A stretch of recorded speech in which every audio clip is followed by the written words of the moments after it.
의미에서 시림과 저림에 대한 여러 가지 속설들을 한번 검증해 볼게요. 자, 카더라 이런 말들이 많더라고요. 뇌졸중이 올 거라는 위험 신호다. 시림과 저림이 그럴까요, 박규리 씨? 네, 저는 오라고 생각해요. 네. 네, 왜냐하면 어차피 이 혈액이라는 게 순환이라는 게 뇌나 심장으로 가는 거잖아요.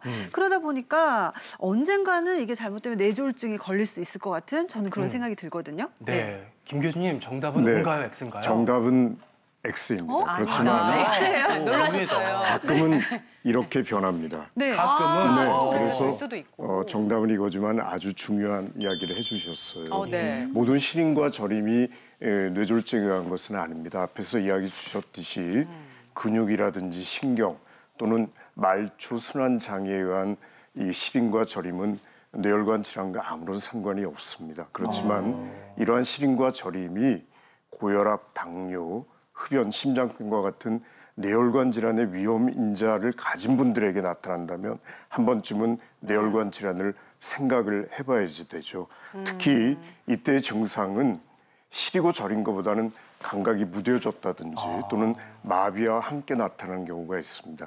특히 이러한 증상이 어느 날 갑자기 나타나고 특히 네. 한쪽에서만 나타난다면 뇌졸중의 위험한 증상이라고 볼 수가 있습니다. 그렇군요. 이런 시림과 저림이 모두 치명적인 건 아니지만 치명적인 질환의 신호가 될 수도 있기 때문에 간과해서는 안 된다는 점 기억하시고요. 그렇죠. 그다음 카더라 지식. 자, 어떤 얘기가 있냐면요. 바로 초기에는 혈액순환 개선제를 먹으면 괜찮다. 박규리 씨, 어떻게 생각하세요? 저는 O입니다. 괜찮다. 네. 네. O가 아닐까요? 네. 김범태 교수님 어떨까요? 네, 실제로는 X입니다. 물론 혈액순환 개선제가 도움이 되는 경우가 있는데요. 네. 그럼에도 불구하고 제가 이렇게 X를 든 이유가 뭐냐면 이렇게 혈액순환 개선제를 잡수시는 분들이 대개는 병원에 오시지 않고 자가 진단해주시고 자가 처방하시고 그런 분들이 많으시기 때문에 그렇습니다. 네. 그래서 혈액순환 개선제가 물론 이렇게 뇌졸중이 있으셔가지고 소위 말하는 중풍 때문에 고생하시는 분들한테는 증상 완화에 도움이 될 수 있지만 앞에서도 말씀드렸지만 이게 신경이라든가 근육에 눌려서 문제가 생기는 경우가 있거든요.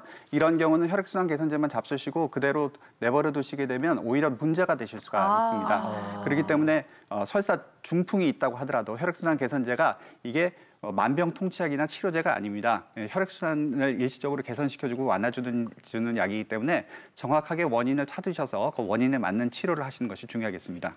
그리고 약 말고요. 또 이런 방법 쓰시는 분들 계신데 저도 가끔 가거든요.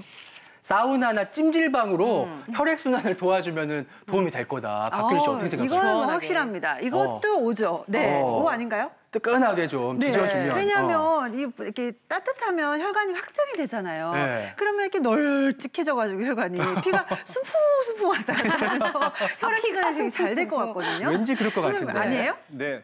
박규리 씨가 아주 의학 지식이 풍부하신 것 같은데요. 네, 정답은 X입니다. 하지만 아니다. 물론 사우나가 네. 높지 않은 온도에서 한 30분 이내로 하시면 도움이 된다는 그런 연구 결과가 많이 있습니다. 하지만 우리나라 분들 같은 경우에는 대개 그 1시간 이상, 그것도 8, 90도 이상의 뜨거운 온도에 몸을 지지셔야 되고 끝나자마자 또 나오셔서 찬물로 샤워를 하시는데 이게 문제를 일으킬 수가 있습니다. 네. 그래서 실제로 이제 이렇게 저린 분들 같은 경우에 체중 증가가 있으셔서 고혈압이라든가 당뇨병 또는 호흡기 질환이 있는 분들이 많으신데 이런 분들이 고온에 노출이 되시게 되면 호흡곤란이라든가 혈압 상승 때문에 문제가 되시는 경우가 있어요.